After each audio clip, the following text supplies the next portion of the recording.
for Justin. Last week, it seemed like you and the rest of the defense weren't really happy with the start of the game, falling behind that early. Today, 11 a.m. kickoff, FCS opponent. There are a lot of built-in reasons why it could have started slow, but you guys held them scoreless for the first quarter and a half. Were you happy with the defensive start today? Oh, yeah, most definitely. I felt like defense came out and attacked very well. You know, we came out fast, we played hard, and we didn't settle for nothing but our best. So I feel like we played really well coming out. Right here, Matt, on the left. Justin, how much does it impact the defense when you can get a pretty good rush with just 4 guys and are able to mix and match with everything else?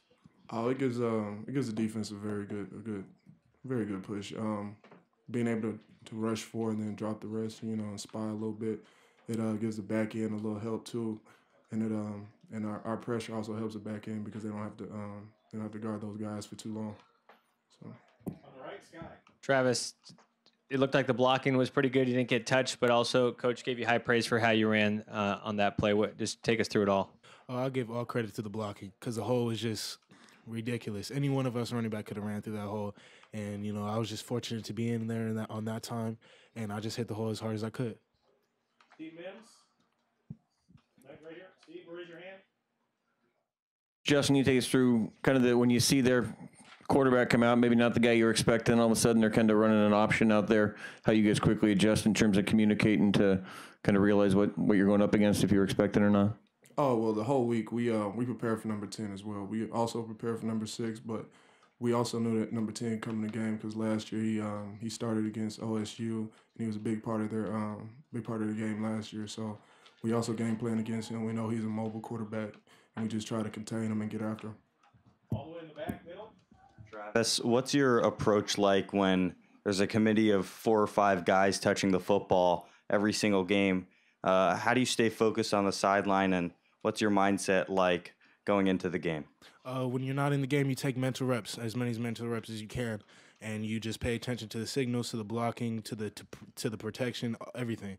And when you are in the game, you just use all of your reps to your advantage. Steve Mims on the left again. Travis, looked like your brother was trying to sprint down and meet you in the end zone, but they blocked him along the way. What he said to you as you came off there? Yeah, you know, that's my guy. You know, he may be ugly to me, but you know, he was definitely. I definitely expected him to be the first one down there. Right over here, Sky. Tabari, got your game action, Autzen Stadium. I think 2 touches. One went for a long gain, the next one in the end zone. How did it feel to be out there and to get a score? It felt really good. It's been a while since I've been able to play a game, so it was great being scoring my first touchdown here in this stadium. Right here, front left, Matt. Tabari, what's your comfort level right now with the offense, with your injury that you had to go through during fall camp? I don't think I'm real comfortable in the offense. Just taking it day by day, just trying to get all the way back in my groove, get my feet underneath me, and just take it one day at a time. Again on the left, Alex. Justin, a lot of people going into fall camp didn't know exactly what the defensive line depth would look like. What's your assessment of the depth on the defensive line? I feel like we got some nice depth. You know, we love to have a 1-2 where the 2s don't look like 2s; they look like 1s. You know, there's no drop off, and they play just as hard, just as fast. And I feel like we accomplished that this fall camp. We got some guys who could come in and really cause havoc. Front right, AJ.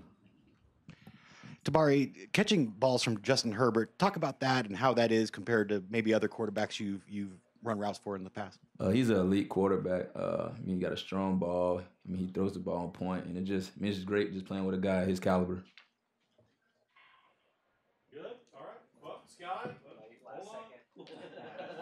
Tabari, the offense I think the ones only got about 9 series in there, but scored on 7 of them. You kind of went back and forth with 1s and 2s, but what did you think of just the game flow for the offense and limited chances? I think it's pretty good. We just getting different guys in there and just trying to get our tempo right, try to get in good groove. So we have a long season ahead of us, and we just trying to make sure everybody on point.